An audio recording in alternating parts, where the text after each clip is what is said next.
Hello, my fellow strangers. It's my birthday.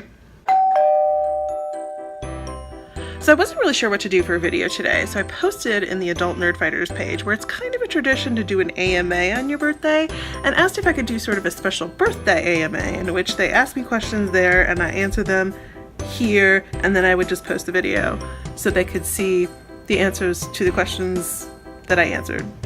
So that's what we're doing today. Let's get started, shall we? Jay asks, what is your favorite part of being on a collaborative YouTube channel?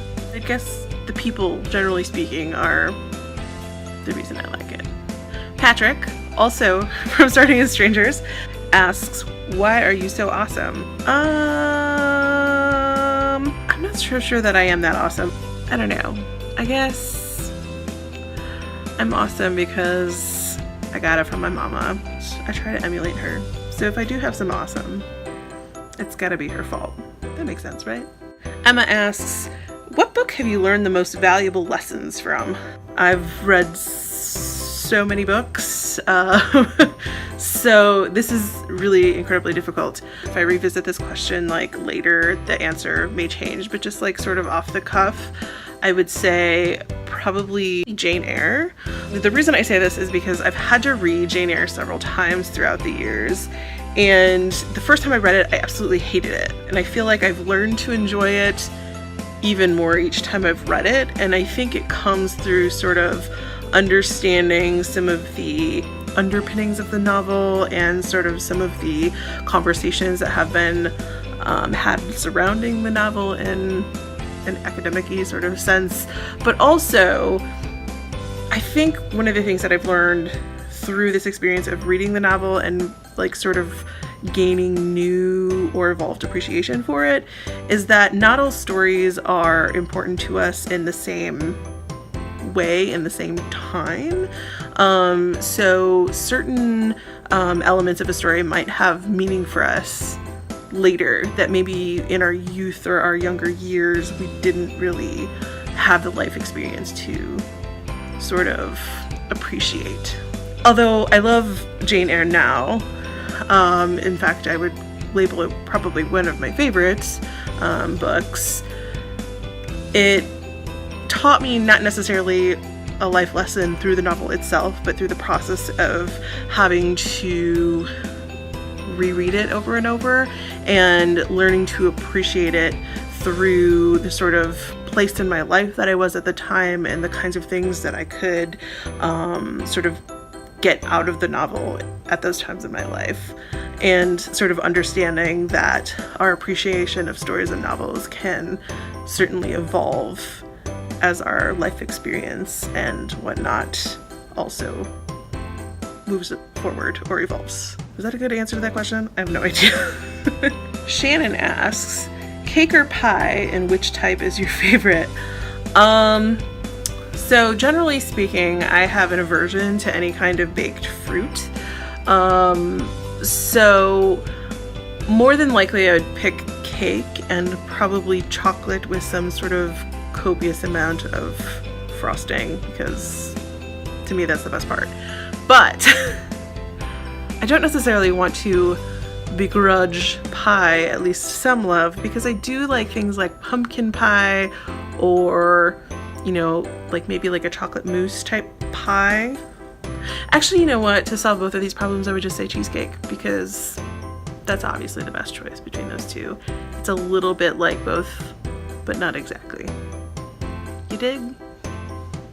Jennifer asks, if you were an ice cream cone with time traveling capabilities, what flavor would you be, and which historical figure do you wish to be eaten by? You guys asked some amazing questions. The flavor I would be chocolate mousse tracks, because that is the best kind of ice cream, IMHO. And historical figure to be eaten by. It depends on which direction I'd like to go with this answer. The person that I would go back to be eaten by, that sounds so dirty, is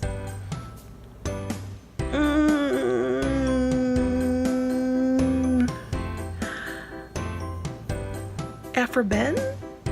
I don't know why that just came into my head, but she was like an early Restoration period playwright.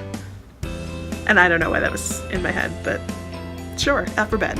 Yeah, why not? Corinne, I hope I'm pronouncing your name correctly. I'm pretty sure I am. Where is your favorite place to be alone?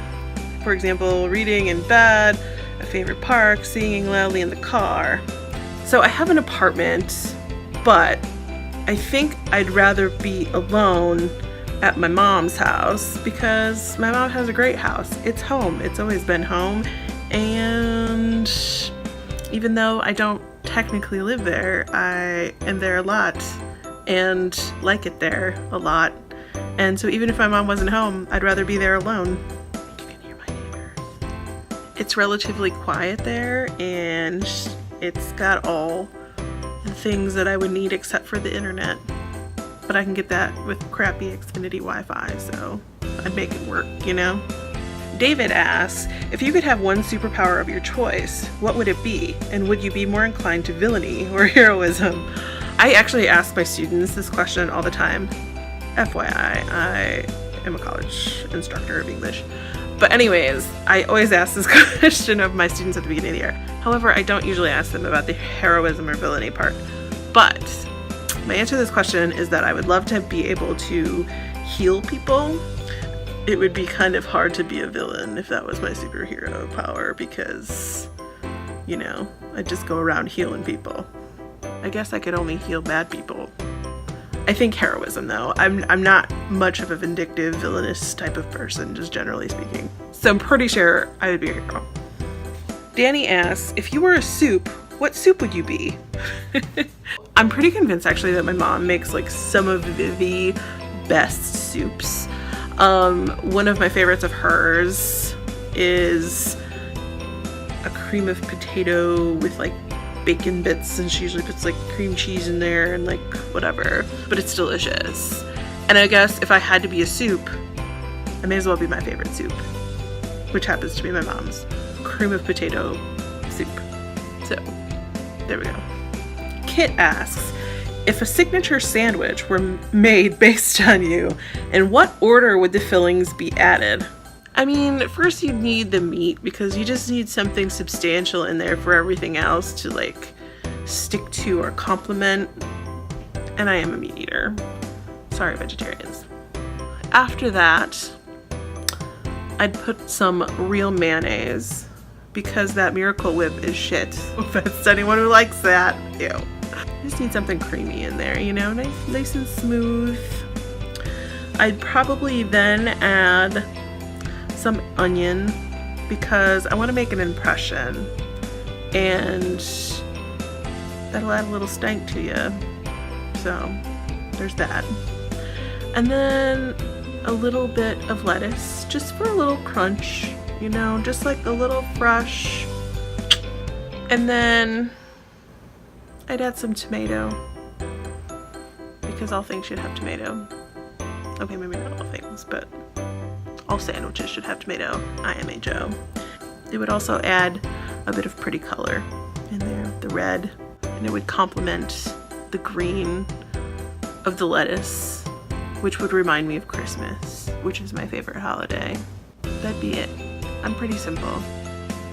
I might add a little bit of green pepper in there when if I was feeling like I wanted it, just to spice up the greens a little bit too, you know, but only sometimes.